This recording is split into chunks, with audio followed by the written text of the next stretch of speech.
Welcome. Welcome to video number 3, 4. I don't know. At the point of filming this right now, I haven't even edited the second video. So whatever, whatever video this is, just deal with it. Anyways, we're going to be working on the Corvette. Also just picked up a beautiful 2001 Trans Am WS6. So stay tuned for that in another video. But in the meantime, this video is going to be all about installing the fuel system on this car. So I got a entire fuel system for the car. These C6 Corvettes are kind of a interesting fuel system, and I forgot a light under here, so be right back. No, yes. All right, so fuel system on these cars is a driver's side fuel tank right there and a passenger side fuel tank. And way up there next to the transmission, that stainless steel slinky looking thing is called the crossover, and it's a pain in the balls to get it down. I noticed that I have a leaking transmission here. It looks like it may have been leaking for a while with all the grime that you see there. So I'm going to bite the bullet and just drop this entire rear subframe from under the car, torque tube, transmission, diff, axles, everything. It's basically how you do a clutch on these cars. But if I'm going to fix this transmission leak anyways, that's a great time to get to this fuel crossover there and these fuel tanks here. It makes the access super easy. So first thing we're going to do is get this whole cradle down. I'm not sure how much of this I'm going to film, maybe time-lapse some of it, but probably not all that interesting. Most of the time it's going to be under the car here. But basically, we're going to, you undo it. It's actually not as bad as it sounds. It's kind of daunting when you first do it, but realistically, you unhook your brake calipers, e-brake lines, one brake line, both shocks, both control arms, and then up, towards the front of the car there. Those of you that don't know, the transmission in Corvettes is in the back. Kind of interesting. And it goes through a torque tube to the front of the car where the motor is.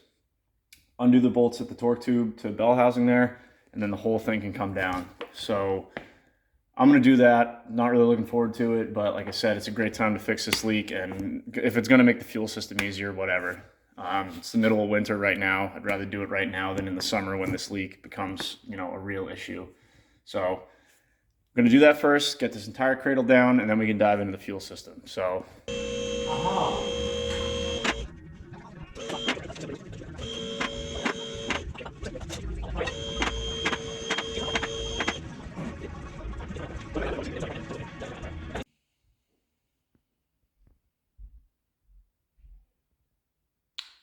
Made a mess.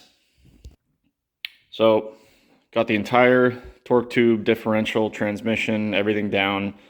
I separated the transmission from the differential because that leak was here between the tail housing and the main part of the TR6060 here.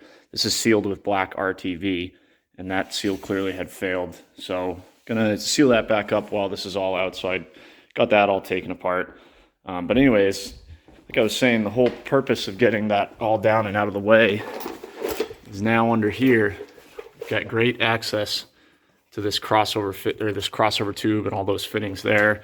Need to drop the driver's side fuel tank to put the fuel hat in, and the passenger side fuel tank to install a block-off plug, regulator block-off plug. So both these tanks are going to be coming down.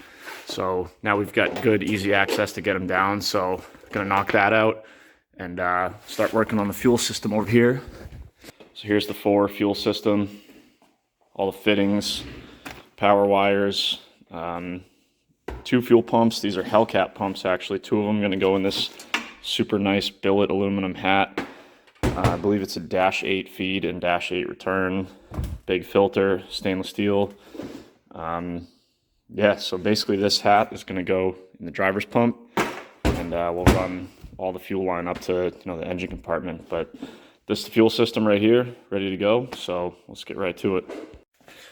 Also, I don't remember how much fuel I put up in this thing, or how much fuel is in the car. So we're gonna find out together. I don't know if it's 93 or 85, but this thing could weigh almost nothing, or it could weigh 100 pounds. Who knows? We'll find out.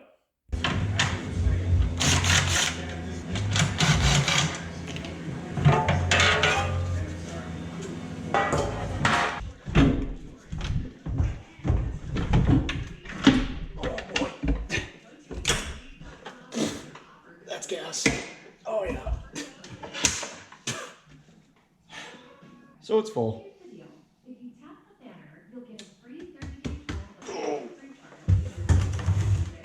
All right, so we got the driver's side tank down and the passenger side tank down. And there's that fuel crossover that goes between them. So in this kit, in the passenger side fuel tank, you need to install, I believe it's this right here, basically it's a fuel pressure regulator plug. So I think I'm going to tackle that first and then just get the passenger tank back up in the car, get it out of the way, get it all done, and then we'll tackle the actual installation of the fuel hat, which might be a little bit tricky. So let's do this regulator bypass plug first and go from there.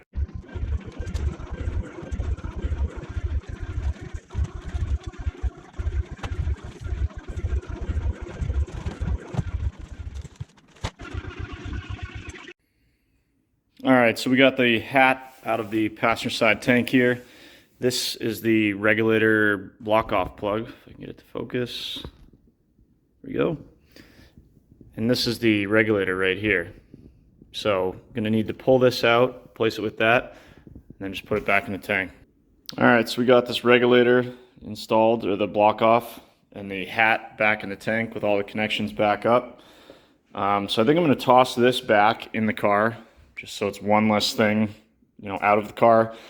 Kind of getting to the point now where it's starting to be alarming, the amount of stuff that is out of the car. So anything I can get out of the way and back in the car and make myself feel better that, the car's starting to go back together, kind of, I'm gonna do it. So let's get the passenger tank back up in the car, and then we can do the hat, or the fuel hat, on the driver's side tank, which is where the fuel pumps are gonna go. So that one might be a little more tricky, but let's do that next.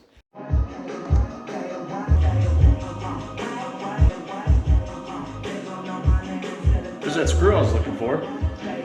It's only been in there for 4 years. All right, so it's time to put the new fuel hat in the driver's side tank. So this is the stock fuel hat pump assembly. So in here is a Walboro 455, 450. You can see I modified the bucket. Last time I had this apart like 4 years ago. Some submersible fuel hose. So this pump is probably good for 600, 700 horsepower. I made 633, no problem. But one pump is not going to be enough for the power that we're looking to make. So 4 makes this aftermarket billet hat and switches you over to a return style fuel system. So you have fuel up to the rail, and then it comes back on the other side. And we'll get it into the routing a little bit more later, as opposed to this one that only has one feed. This is what you call a returnless setup. I've fought with these a few times.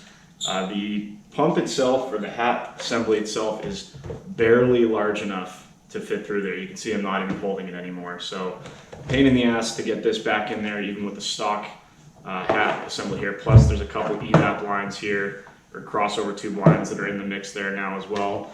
Plus not on there that that I wasn't showing is now this fuel sender, or level sender. Not to mention the fact that now that we're using a double pump setup, this thing is now way too wide to fit through here. So I'm gonna have to fit one end through, put this pump on, tighten it, put on the fuel level sender, and then get the whole thing in there. So it's probably gonna be a nightmare. Probably gonna have a few curse words thrown out there. So I'll probably just put you guys on time lapse, because this is probably gonna suck. But we'll get it done. We'll get this in there, and then we can get basically the fuel system back in the car and start routing some of the lines.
But it's done.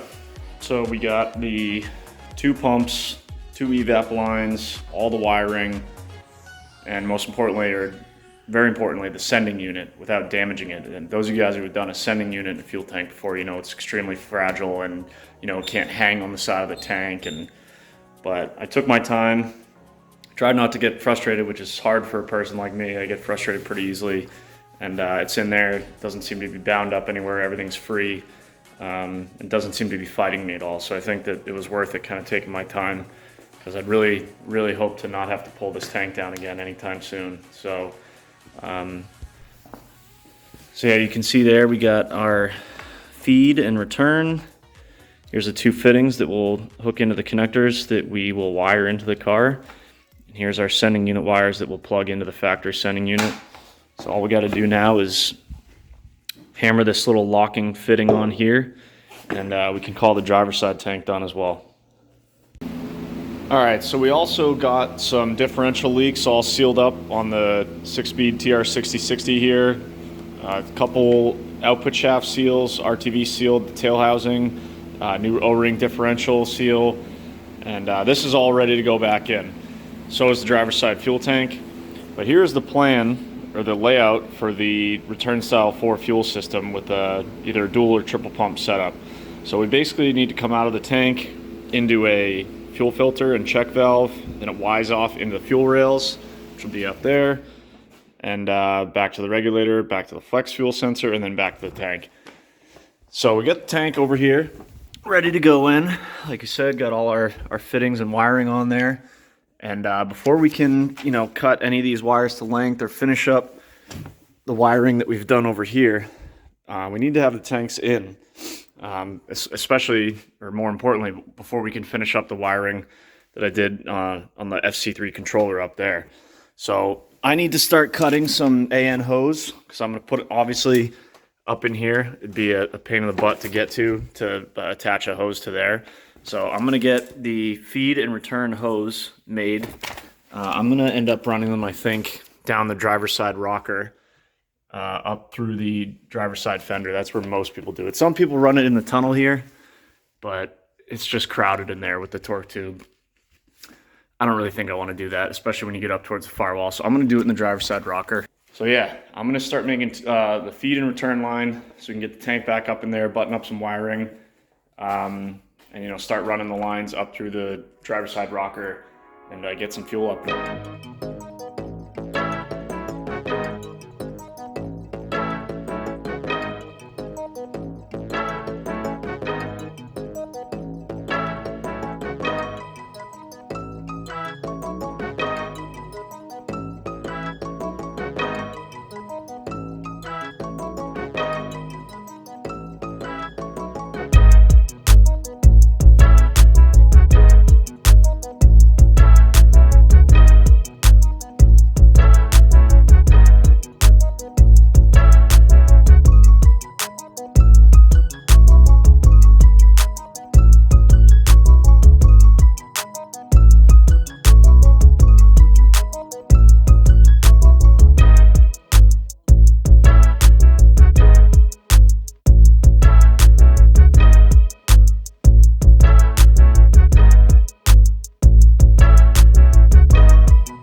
Alright, so it's time to move on to the electrical side of this fuel system installation. So I've grabbed the components that we're going to need.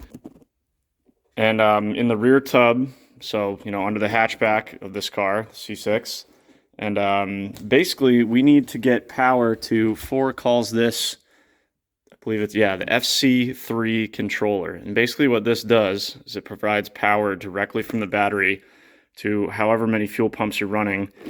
And I believe there's relays inside so that you can trigger those pumps. So basically what we're going to do is we're going to trigger the first fuel pump the same way you would from the factory, which is I hit the start button with the clutch out, and it would prime the fuel pump, and the fuel pump is always on if the key is on. The second pump is going to be triggered on a Hobbs switch, which is a pressure switch. So if the pressure in the manifold exceeds 4 psi, aka when we're in boost, the second pump will trigger on, which will be wired here. So pump 1's here and pump 2's here.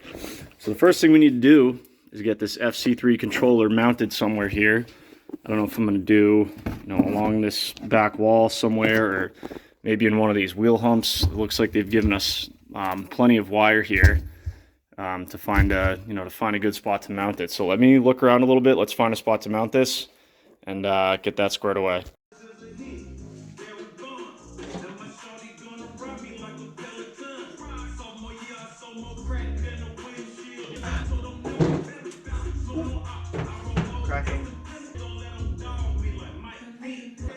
Oh, I forgot my wire cripper.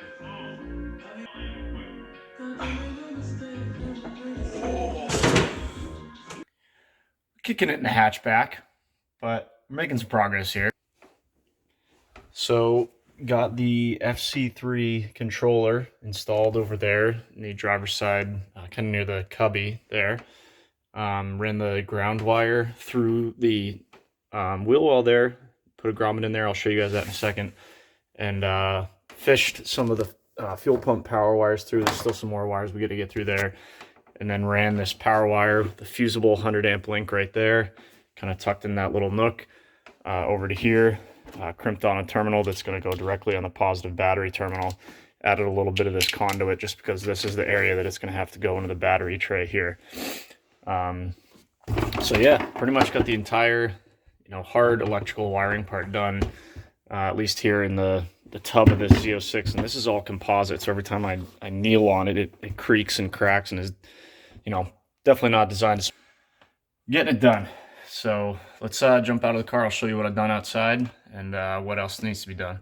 All right, so we just finished up in the rear of the car. I got the feed line going to the fuel filter, and now we've plumbed the return line all the way through the rocker here. And the next thing that is going to go, I think, in this area, obviously we're going to have the coil packs, the turbo, cold side piping, a whole bunch of other stuff in this area. So I think the last thing I'm going to put here is this flex fuel sensor, which goes in the return line.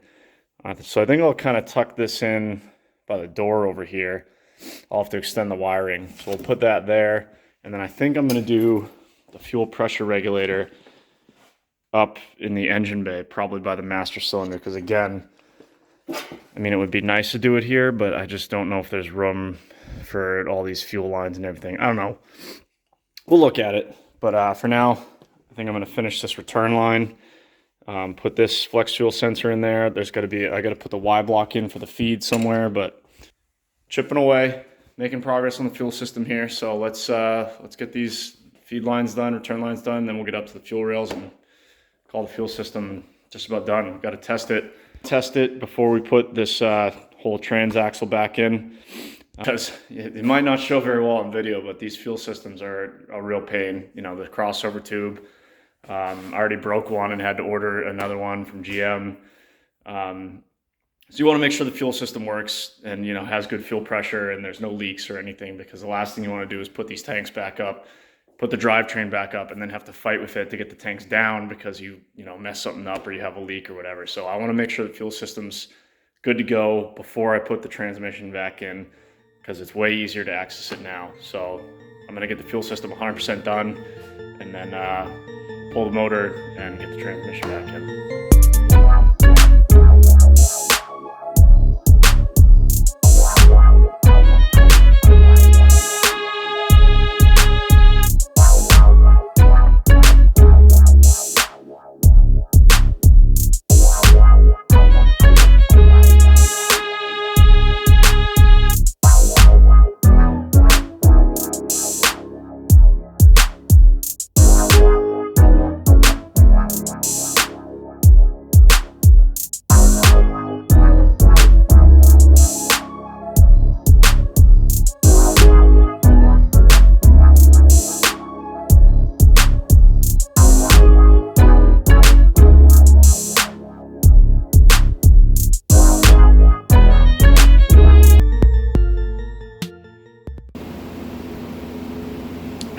Good morning.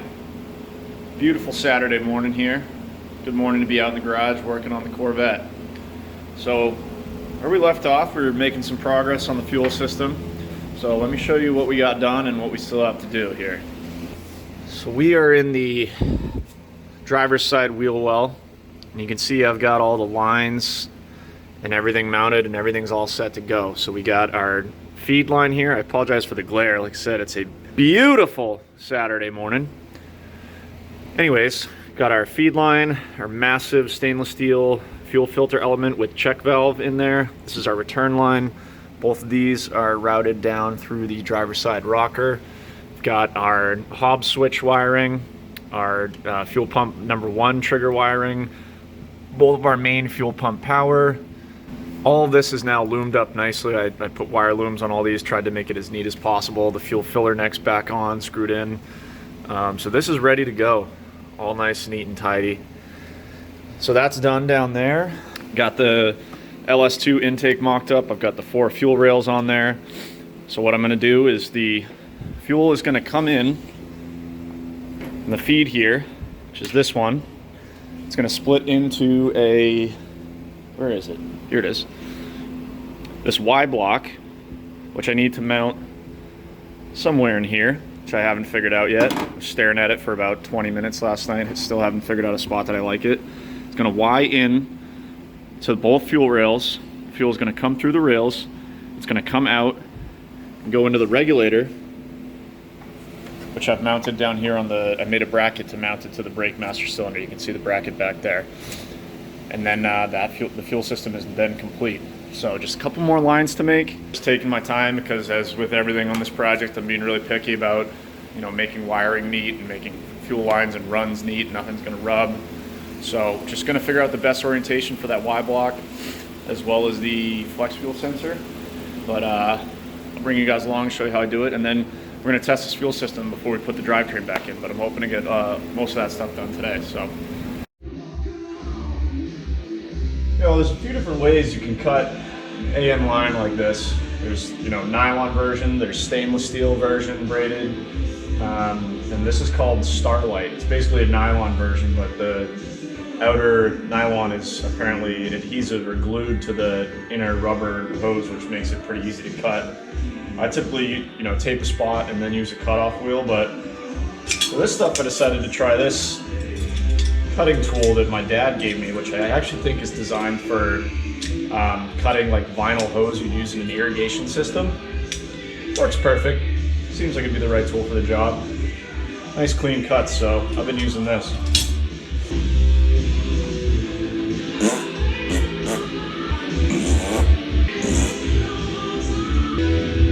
Yep. Like butter. He's hurting today. Ow, I'm too old for this.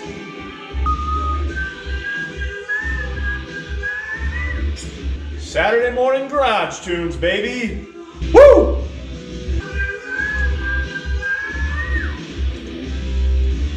Oh yeah, knees are hurting today, boys. Beautiful. Tell you what, 80s rock in the garage on a Saturday morning, nothing better. Last fitting, here we go. Alrighty, think we're just about done. So we got the fuel coming up from the feed, goes into the Y block, which I gotta secure it in here, but it's right there. Y's into both fuel rails in the back, comes through. This one goes under the throttle body. This one comes right here, and they both go into the regulator down there. Regulator goes back, returns to the fuel tank through the driver's side rocker the same way it came. Plumbing of the fuel system is done, so I'm going to go through and double check all these connections since I just kind of dry assembled them for planning purposes and assembly here. So I'm going to make sure everything's tight. I'm going to toss my old injectors in the fuel rails and into the manifolds, put some fuel in the tank, and then I think we're ready to leak test this thing, see what happens. So let's get those things done, hit the key, and see if we spray fuel everywhere.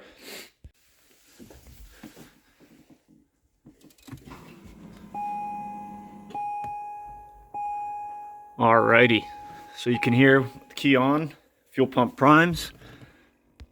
Looks like our sending unit is working correctly. I've got about I don't know, 6 or so gallons of fuel in the car, so that looks pretty accurate. No leaks anywhere that I can see or smell. And you know, when the fuel pump's running, looks like we have good pressure. It's bled off a little bit here because the pump just primed, but when the pump's running, we got 40 psi. We can adjust it here. We just tested our second pump. So I think we're in good shape. No leaks up here. All our wiring is correct because, like I said, we tested our second pump. Our first pump works.